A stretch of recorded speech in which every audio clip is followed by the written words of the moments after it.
This is Gateway City Sports. It's a trap!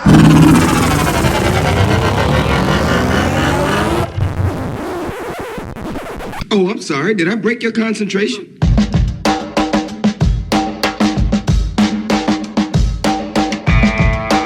This is the Team of Rivals podcast. Everything you want to hear from the big sports to the big screen. He's all by himself, fires into the end zone. Caught! Touchdown! No! Vaughn into the windup in his first offering. Just a bit outside. He tried the corner and missed. Doesn't like you. I don't like you either. Time winding down, Michael for three. Yes! She is gone! I don't believe what I just saw! Go crazy, folks! Go crazy! You believe in miracles?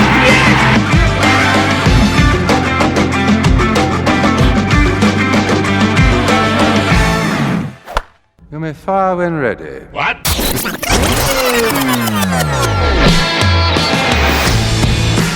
Good morning, Cubs and Cardinals fans. It's Thursday, August 5th, and this is the Team of Rivals podcast, proud members of the Gateway City Sports Network, where you can find great podcast and blog content. We got a little bonus episode for you today. I jumped on with my good buddy, Alex Levine. He's a filmmaker, producer, entrepreneur, and most importantly for our purposes right now, he's a dirty, dirty White Sox fan. And so he and I jumped on as if there wasn't enough content in the last couple of weeks from the Team of Rivals podcast regarding the trade deadline. I figured I'd go to the South Side and find out what White Sox fans think about what went down between the Cubs and the Sox and two very rare trades. And Alex gets into it later and notes that in the last something like 20 years, only 5 trades have gone down between the White Sox and the Cubs. Now, you can follow us online at teamofrivalspodcast.com. We're on Instagram and Facebook at Team of Rivals Podcast, and we're on Twitter at Team of Rivals Pod. For those of you watching on the Facebook or YouTube feeds after the fact, hit like and subscribe. And be sure to ring that bell on YouTube so that you receive notifications anytime we post new content. Obviously, Ron and Elliot aren't here today, so please enjoy this bonus episode of the Team of Rivals podcast with special guest Alex Levine. All right, so Alex, before we get into the meat of everything, why don't you introduce yourself? Because you're a new voice on the show. Obviously, we have people jump in from time to time, but obviously you and I know each other, but nobody else listening in does. So what do you do? Where do you come from? And how did you get to be a dirty, dirty Sox fan? Oh, well, first of all, honored to be here and very excited about this. Anytime I get to talk baseball with my good friend Peter is always a good time. So I'm 32. I'm from Chicago, born and raised. Was born on the north side, grew up on the north side, but my dad, I grew up in a household that preferred to watch actual baseball. So we watched the White Sox, of course, and just being in that environment with him, in that engagement, that was something that him and I really bonded over. So we would constantly be going to the White Sox games. And when he was in college, actually, he went to the University of Chicago. So he was a writer for the newspaper and was covering the Sox that season. And that was the season when Tony La Russa came in and the Sox were actually like starting to turn the corner and actually starting to play well. And so he was a captivated fan from that point. And so he kind of just transferred that over to me. And then when I was in high school, getting to watch the 2005 season was like revolutionary. I remember the excitement of the 2000 season when, Mags and Carlos Lee and all those guys, they were the 100-win team. And they were exciting, but 2005 was like a completely different story. And that just like brought my baseball love into an obsession, into, this is like, my identity is being a baseball fan and a White Sox fan, especially. So, I have always loved baseball. I've always loved my Chicago teams, not the Cubs, unfortunately. And then I went out to Los Angeles. I went out there to produce movies and worked in the entertainment industry. Started a couple companies, ended up actually moving back to Chicago right before the pandemic hit. Now I'm doing a couple different things. I work in a medical technologies firm. I own and operate a emotional intelligence training program, and I am, of course, a obsessive baseball fan. Do you get paid for that last one? Only when the White Sox are winning, and only in emotional gratuity. Sounds good. I do have to admit, when I was in high school, during the early 90s, when the Cubs were terrible, and also Comiskey was brand new, right? You had new Comiskey, and they had Robin Ventura and Blackjack McDowell and obviously Frank Thomas. I caught more games at New Comiskey than I did during Wrigley Field, and I wouldn't say that I was a White Sox fan, but I paid far more attention to the White Sox in the early 90s than I did to the Cubs, because Comiskey was closer to where I lived, and you could get tickets. You even in the 90s when the Cubs were bad, it was harder to get tickets. So my friends and I caught quite a few games at Comiskey, and you know, our noses bled quite a bit because those were the tickets we could afford. So, but I eventually came to my senses. Well, it makes sense. At least you were able to get some good food, enjoy a good stadium. You know, there's some benefits to the White Sox. We just went to the game. We didn't spend money on things like food, drinks, parking. Oh, that's one of the plus sizes about Comiskey. It's frequently rated one of the best food options, really starting under Bill Beck. You know, and really getting to say, like, hey, if we're going to serve food and we're going to charge $16 for a hot dog, why not have it be a really good hot dog? And it was one of the like first stadiums to actually take that on. So, you know, even for all my Cubs fans, friends out there, I take them to a game and I load them up on pierogi and, you know, all the different fixings that you can only get at Comiskey. And it's great. I will give you that. Although you have to admit the food at Wrigley has gotten better since the Ricketts took over. Like, they've made that a priority. And one of my favorite places to go has always been that little right field patio where they do the chef series and they rotate in the chefs. That's my first stop when I go to Wrigley now. And I fill myself up for the rest of the game on delectable, well, I wouldn't say that it's fine dining, but it's certainly a culinary wonderland compared to what you can get at any of the other stands. So, but we could talk all night about food. The biggest unfortunate, the one unfortunate thing I'll say about that, though, is that Wrigley still specializes in serving old style. So that's an automatic knockdown for Wrigley. Hey, you know what? Cheap beer is cheap beer. All right, so listen, we're getting together because we're going to talk about the trade deadline, because I'd like to think that we finally took some revenge on you for the fleecing that you gave us back in 2017. But I have a feeling that Craig Kimbrell and Ryan Tepera are going to show up much better for you than Jose Quintana did. Although, to be fair, he was good in 2017, and he was absolutely necessary to the Cubs making it back to the playoffs. But after that, man, you guys just totally fleeced us on the deal. So, go back and recount it. I mean, I assume that you were anticipating that moves were going to be made, but from a Sox fan, what were you expecting to happen at this year's trade deadline? Well, first and foremost, my head is still spinning from all the moves that went down this year. I mean, it was incredible to watch and get pinged every 5 minutes of not just like a trade, but a trade involving an all-star or, you know, somebody with, you know, like big gravitas on a team getting moved. And man, this trade deadline was incredible. So very exciting stuff.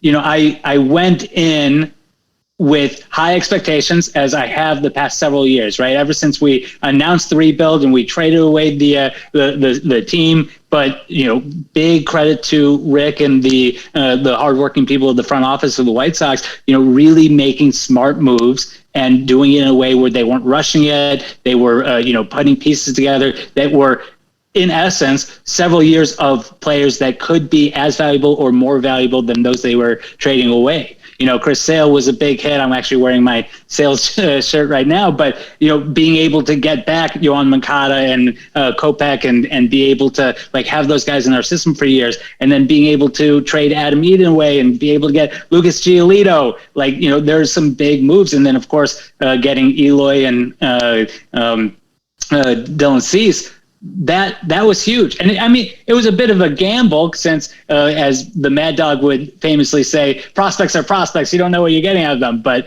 you can look back and realize that the White Sox definitely got a lot for what they bargained for. But, over the couple of years that they were competitive, namely last year and this year, when we went from rebuild into win now mode, they have not been met with a lot of risk. They've not been met with a lot of, let's do it, especially given Jerry as an owner. He puts resources where there gets to be resources, but he's not going to sign anybody for $300 million in the offseason. He's not going to, take that big splash to trade for a perennial all-star. And so I've been used to, as a Sox fan, going into the trade deadline with the White Sox being linked to several high-profile trade opportunities, and not just that, being the team that makes sense for a lot of those trade opportunities, only to be left with, dismay, heartbroken, and, just kind of like if there was a trade, it was for, the sixth starter that ends up, playing the rest of the season in the bullpen or AAA. It's not a typical sense for the White Sox to really make a big splash at the trade deadline, other than maybe 10 years ago when they were trading for, superstars that are in their 40s, the Ken Griffey Jr. and the Manny Ramirez trades and everything that Ken Williams liked to do from, the all-star team from the 90s and the late 2000s. But, being able to go into this trade deadline and see that the White Sox were not just making moves, but they were making smart moves blew my mind. Being able to, they were tied early on to Escobar, trying to trade from Eduardo Escobar to play him at second to replace Madrigal. Also talking about Trevor Story, being linked up with Trevor Story, and maybe some of these splashier names. Obviously, that didn't happen, and Story stayed where he is. But some of the other big second baseman, Adam Frazier, going to San Diego.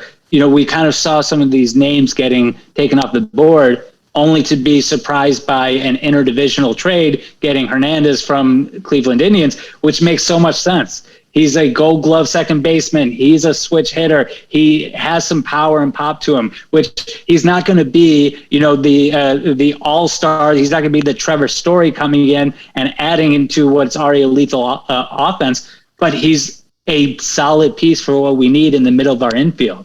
And he's somebody who can create consistency above, replacing guys like, bench players who have been taking on a lot of responsibility at second base. So that was a terrific move. That was really smart. Being able to trade the Cubs, 2 different trades too. When we first got to Parra, I was like, oh, that's awesome. He's great. We're going to have, an extra piece in the bullpen. And I remember my exact reaction when that happened was, oh, but I really wanted Craig Kimbrell.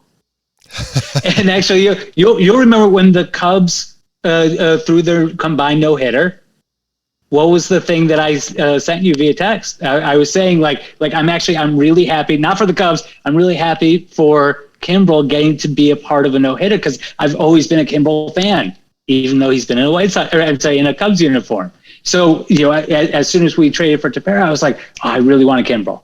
And we had seen some trade rumors, we had seen some conversations about it, but then all of a sudden it started picking up that he would be going to the Dodgers or to the Red Sox. I think the Red Sox were actually gaining steam as a reunion was brewing, and I had just kind of written off the White Sox. They appeased the fans by trading for a bullpen arm. They got a second baseman. They're not going to be doing any big splashes. And so in the 11th hour, getting the notification that White Sox land Kimbrell, amazing. And then almost immediately for Nick Madrigal,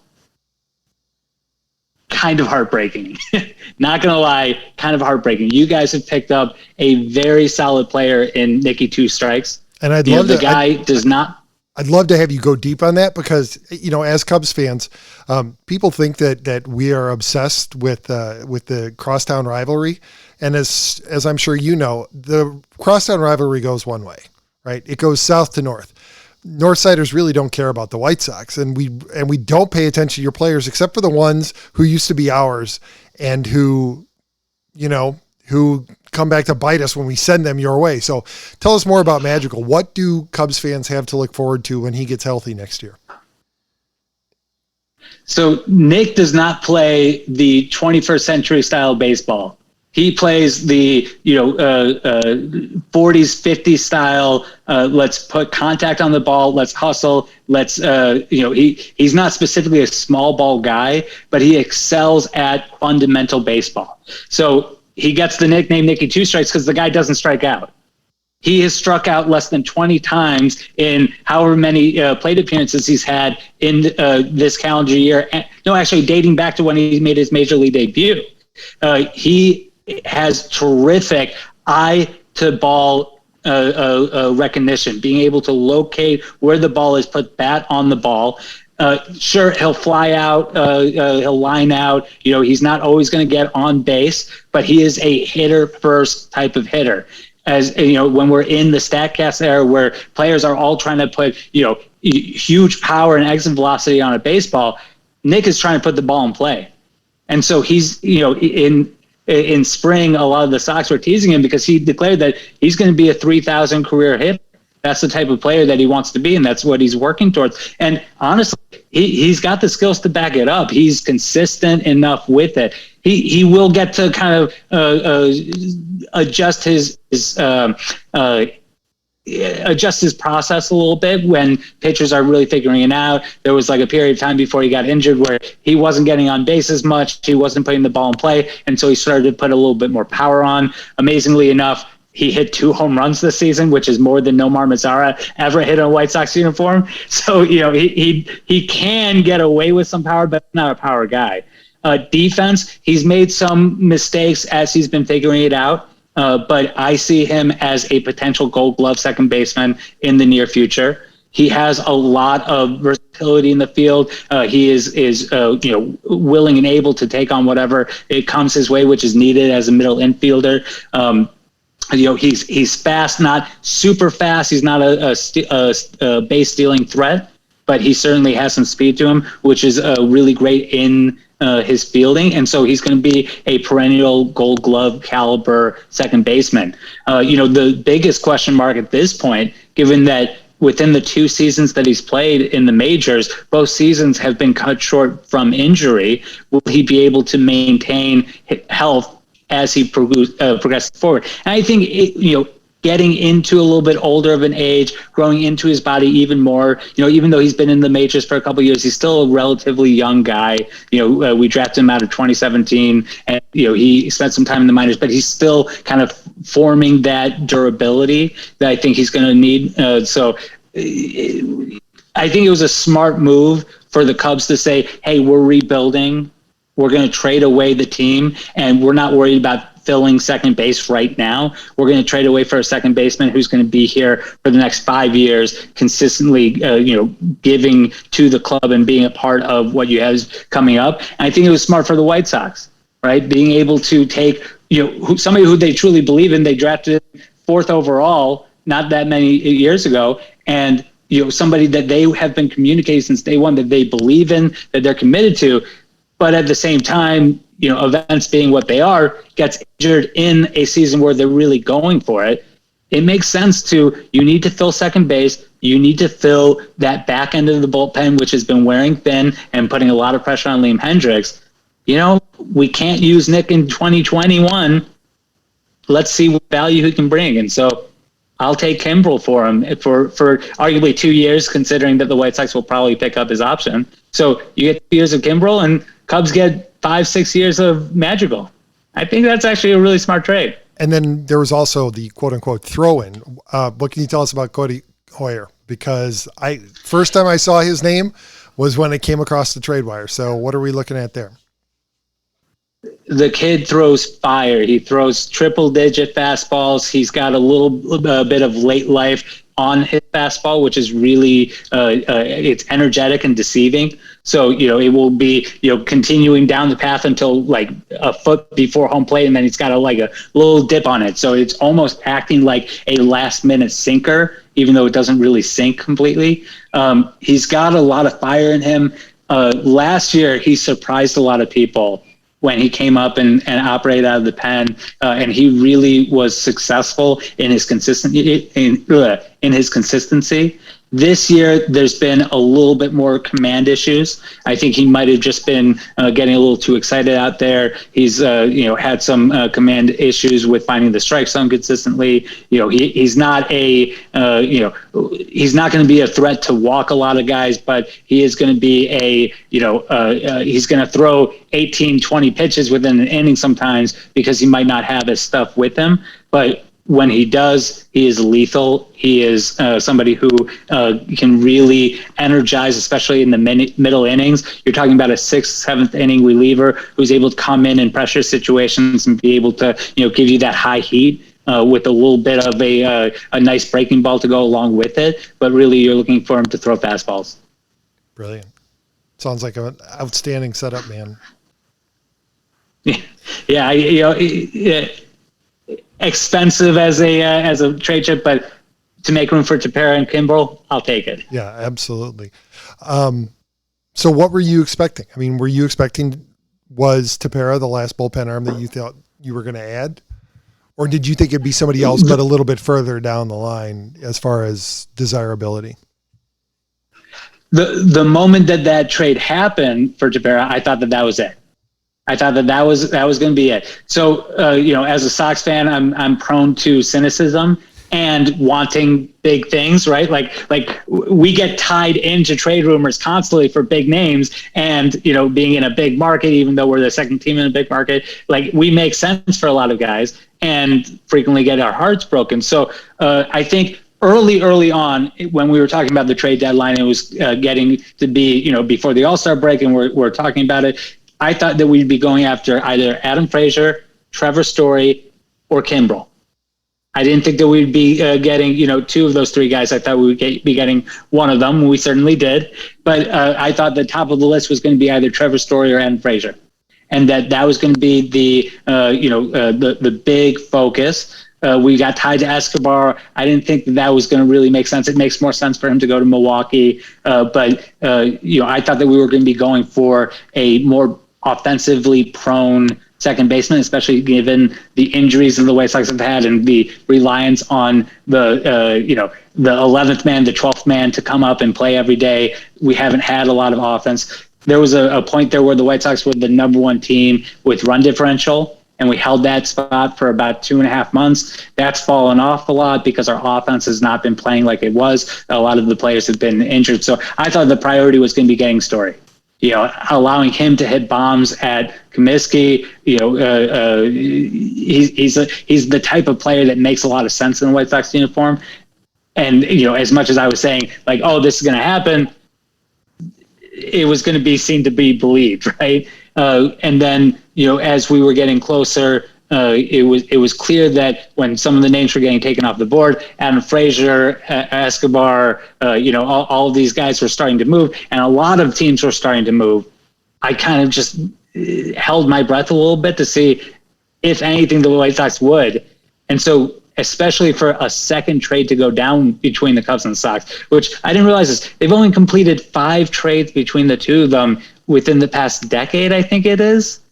But one of them giving us Eloy Jimenez and 3 in the last 4 years. That's something. Yeah. So, and honestly, I think that credit to both front offices, credit to Rick and the White Sox for making some actual big risky moves and trading away Magical, but also getting pieces in a form that were not super expensive. I personally think that the Cubs way over traded for getting their 5th starter, arguably. I love Quintana. I thought he was great, but trading away the farm system for him was a surprise. And like, oh man, there's some devil magic going on in the White Sox organization. Some really smart moves. And the story was that Hoyer opposed throwing in Cease in the deal. He was fine with sending Eloy, but when the White Sox asked for Cease, he said no, and Theo overruled him. So, and arguably that's come back to bite them more than Quintana's failure to produce, is that they still have not produced a starter since arguably Kyle Hendricks. Yeah. Yeah. I mean, it's true. And that's going to be some of the, I think it was wise for the Cubs to kind of hit that reset button to be able to say, I thought that they would make more moves in the offseason. I'm not going to lie. I thought that they would trade away their catcher. I thought they would be trading away Baez or Bryant or Rizzo, like one of them, getting some notable prospect package in the offseason when you could really negotiate in your favor. And then it didn't really happen. And it looked like the Cubs were going to be competitive for some time, only to surprisingly out of nowhere go, okay, no, we're sellers. But to be willing to move the people as you did and not get it for bottomed out prices. I mean, we all know that this was the buyer's market this year because everybody was on the move. You literally had players for peanuts. The Cubs still managed to get back some key prospects and some building for the future, which is really great. And you got something out of not being able to re-sign some of those guys. The likelihood that they'd be able to re-sign Bryant, Rizzo, Baez. I mean, I don't see the Ricketts putting up the money and taking the payroll to that level.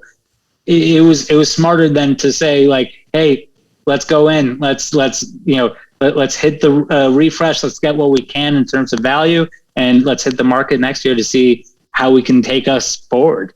Well, based on what Tom Ricketts has said in the last couple of days and what they said at the beginning of the year, the payroll was available. So if they felt that they needed to add at the trade deadline, they had the money there, which is why they actually took a lot of money back in the trades and were able to improve their prospect packages, because they said, we'll pay off these salaries in order to get us back a better return. So it was there. And I think you're right. I think it sets the Cubs up really well for next year. I don't think that this is going to be a 2012, 2013 type rebuild where they have to strip it down completely bare bones and completely rebuild, because they're going into next year with only $80 million in salary commitments, roughly. Those are based on arbitration estimates and everything, but $80 million, and the salary cap the top cap is 237 or something like that. That's a lot of free agents. Theo not being around, because Theo doesn't have the best record when it comes to signing free agents, and that goes all the way back to Boston. So the big splashy free agent he's contracts very skilled at putting out big money. Yeah, he is, but not always putting it out in the right place. And you mentioned Story moving. I think that you actually have my co-host's his team to thank for Trevor Story not getting moved, and obviously not just the White Sox, but any team, because I have a feeling that the Colorado Rockies are a little gun shy after they got fleeced on that Arenado deal. How they got taken to actually take back his salary this year completely baffles me, because the prospects they got were fine from the Cardinals, but they didn't get their pick from the top of the system. But they need to move him. Right? It wasn't about getting great prospects. That's about them finagling their own internal mechanism that had a incredible, like, once in a generation baseball, like, personality, baseball, like, like savant, and screwing it up so bad that they go, we just need to move him. Yep. And with a overloaded contract that you could only trade him to Cardinals, or thank God they didn't trade him to the Yankees or the Red Sox, right? But like, there's only a handful of teams that you could have traded that contract to, and you also can't sit on him. Right. You wouldn't be able to. So yeah, absolutely. I get that. I will say, as far as the Cubs go, though, it was smarter to move than to be the Kansas City Royals. Yeah. Right. To have that enduring goodbye on the last game of the year, and everybody gives a standing ovation and we love you. And then you bring one guy back to suffer through the next several years. And you get two post second round comp picks that if they hit, they're going to hit in 4 or 5 years. And I mean, you see the mediocrity that's come out of the Royals since then. So and that happens to a lot of teams. It's smarter to take what you can right now. You get so tied to these players, and you feel an obligation to your fans that, well, we got to keep these guys around. They love them, and you end up extending a player who's beyond his usefulness, or you put all your eggs in a basket on a group of players, and then they don't sign and they go away, and now what are you left with? You get a couple of picks and you've got nothing. And I give them credit. I give Jed credit. And I think that's part of the reason. I think it's a big part of the reason why Theo left. It wasn't just the easing the transition and all of that. I think it was because he knew what was coming and he didn't want to have to do that because he was so attached to these players. He knew that this was going to happen. I mean, look, the writing was on the wall starting in 2018. The offense kept not showing up. Year after year after year, they would hit their hot streak and then nothing. And it wouldn't matter if you threw Cy Young out there on the mound every day in your starting rotation. The Cubs weren't scoring runs. And so this was going to happen. There was no, and I still continue to maintain the problem was there's no diversity of their lineup, especially when you had the full core, right? Contreras, Bryant, Schwarber, Baez, right? Like these were all swing and miss guys. And Rizzo was the only one who could adjust. And that's why I think it really hurt when Dexter Fowler left. Now, granted, he turned out to be done when he got to the Cardinals. But when Dexter Fowler left, all of a sudden Rizzo was the only hitter in the entire lineup who was a challenge for pitchers. And so it gets really easy to throw high fastballs up in the zone all day. And also when you're dependent on that and some of the players that, have the raw skills but aren't necessarily playing to the level that they can, think Javi Baez this season has not been the Javi Baez that he is. Right. It was clear that I don't know like what it was, maybe it was the pressure with the contract year. Maybe it was all the conversations about what happens next year, but he wasn't playing like the Javi Baez that you know him to be. So you can't sit on it and just expect him to jump back in and be that guy. I will say it was the right move. It was smart to trade Rizzo, but my heart does go out to Cubs fans and Cubs Nation because they moved Rizzo. I think if the White Sox traded Jose Abreu at all, that to me, it would be an insult to the fans. Even if they got back a top 10 prospect, the value that Jose Abreu brings to the White Sox is inherently like unquantifiable beyond the numbers that he puts up on the baseball field. And I see Anthony Rizzo as the same way. He was the captain in many ways of the Cubs. And I love the mentality, don't trade away your captain, especially not one who wants to be in the city, right? You see him in the Yankees lineup still wearing, Chicago flag, hitting gloves and cleats. Like he still has Chicago in him. He's talked at length about how this is his city and that he wanted to be here. And I think, even in a teardown, even in a let's trade them away, you keep the heart and soul. Right? Think about Vaughn being in Cincinnati through all the bad years. Like you keep that person there who is so incredibly important to the fan base, to the operations of the team. And so like when he was traded away, like it was a bit of shock, but also like, I feel bad for you guys. I feel bad for Cubs Nation has to experience that loss. Yeah, I tell you, that was the one. That was the one that I think surprised me the most. That was the one I was not looking forward to when we were talking about possibilities of trades.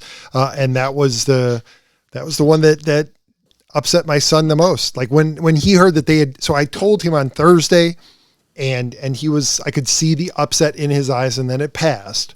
But even when I told him on Friday, they traded Chris Bryant, his reaction was they traded Chris Bryant. And then he just went on. Like he just needed to understand that, yes, everybody was going off the team. But Rizzo was the one that stopped him short and that upset him. And yeah, you're right. It was his favorite player, and you're absolutely right. It was the heart and the soul of the team. But if you can get back two prospects who a lot of people are singing their praises, it was absolutely the right move. And I think I definitely think that was one of the things that Jed went into this doing. He wasn't just going to get rid of them just to get rid of them. These moves were not made out of spite.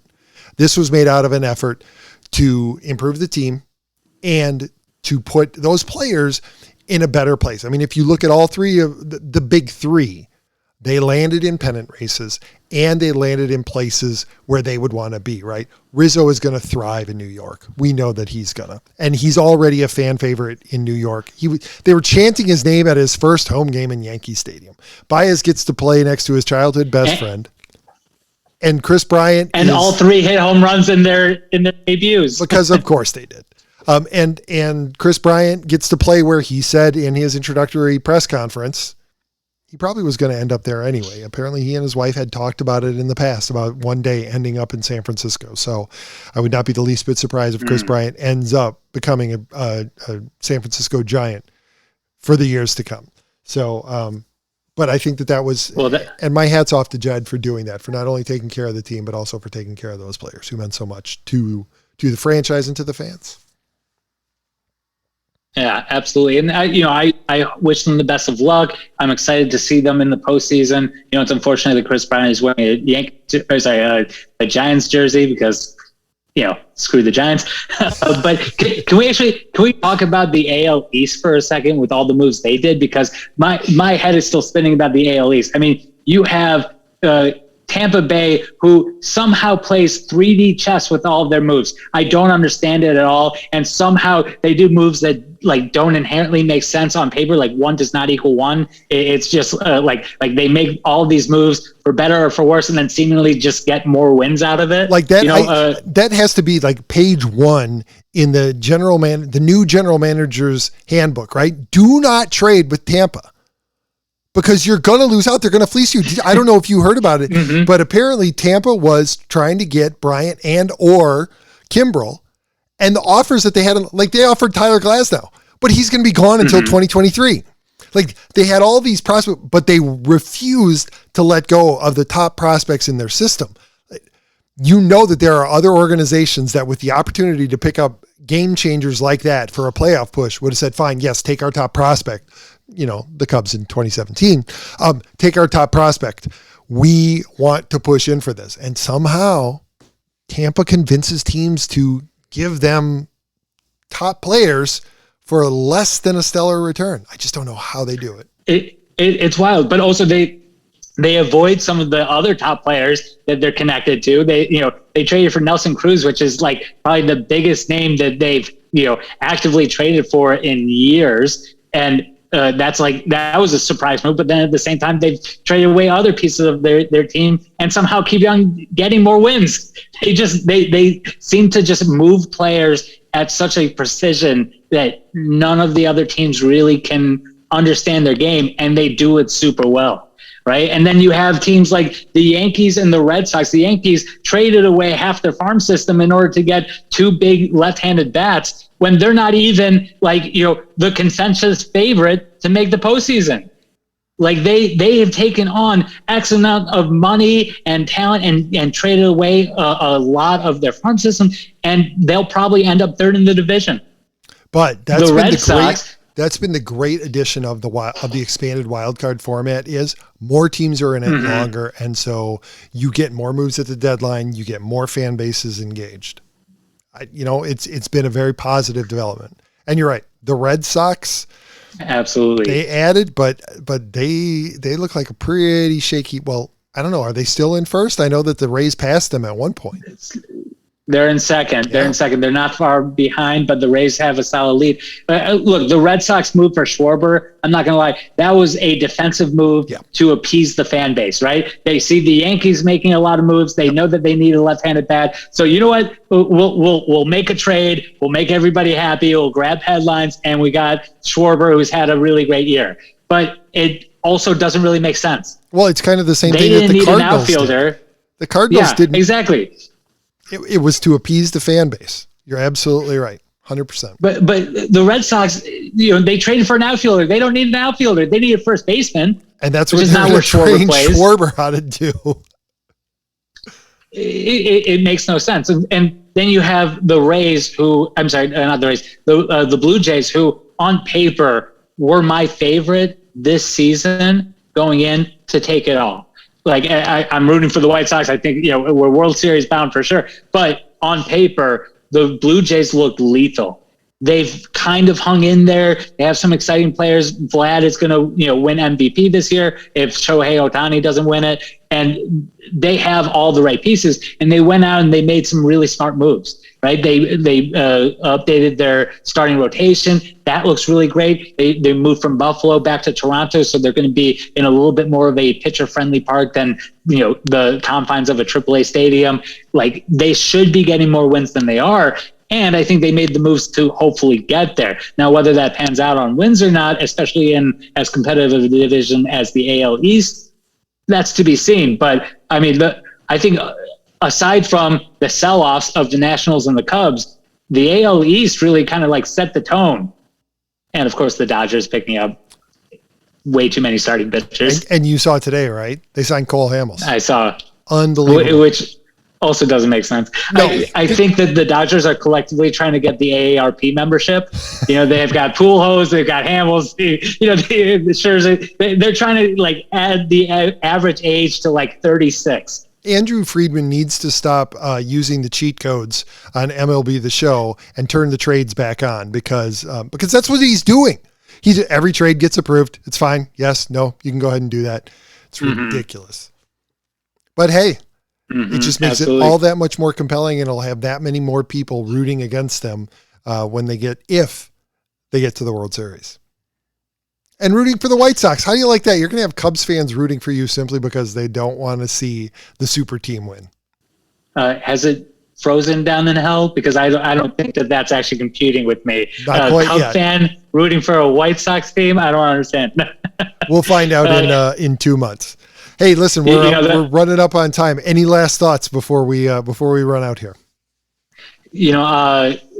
Just grateful to have me on. I'm super excited about the changing dynamics of the MLB landscape. I'm excited about the postseason this year and seeing teams like the Brewers and the White Sox and some of these teams that aren't always competitive being in there. Let's just all beat the Dodgers and the Astros. So whatever we can do to collectively make that happen, I'm in. I couldn't say it any better. Alex, thank you so much for joining me. We'll definitely do this again, especially as the Cubs and the Cardinals both get eliminated from playoff contention. And we'll check back in with you hopefully in late October, man. Sounds like a plan. My pleasure, Peter. Thanks a lot for having me. All right. Thanks, buddy. If you enjoyed this episode, don't forget to subscribe. And if you want to help spread the word, please give us a 5-star review and tell your friends to subscribe. We're available on Facebook, YouTube, Apple Podcasts, Spotify, and wherever else you listen to podcasts. Also, be sure to check out the other Gateway City Sports Network podcasts, including the Derek King Sports Show, 2 for 3 with Moose Michaels, Yacker Jacks, XFL STL, and End the Cards with A-Train Arlington Lane. You can find Alex on Twitter at Levine Film. You can also find Alex on Instagram at LevineFilm713. Send us an email at the show at teamofrivalspodcast.com. And as always, you can find Elliot at TOR_Elliot and Ron at TOR_Ron75. And on behalf of Alex and myself, I want to thank you for listening to this bonus episode of the Team of Rivals podcast. Ron, Elliot, and I will join you live tonight at 9 p.m. Central for yet another regular episode of the Team of Rivals podcast. We look forward to having you then. Have a great day, Cubs and Cardinals fans.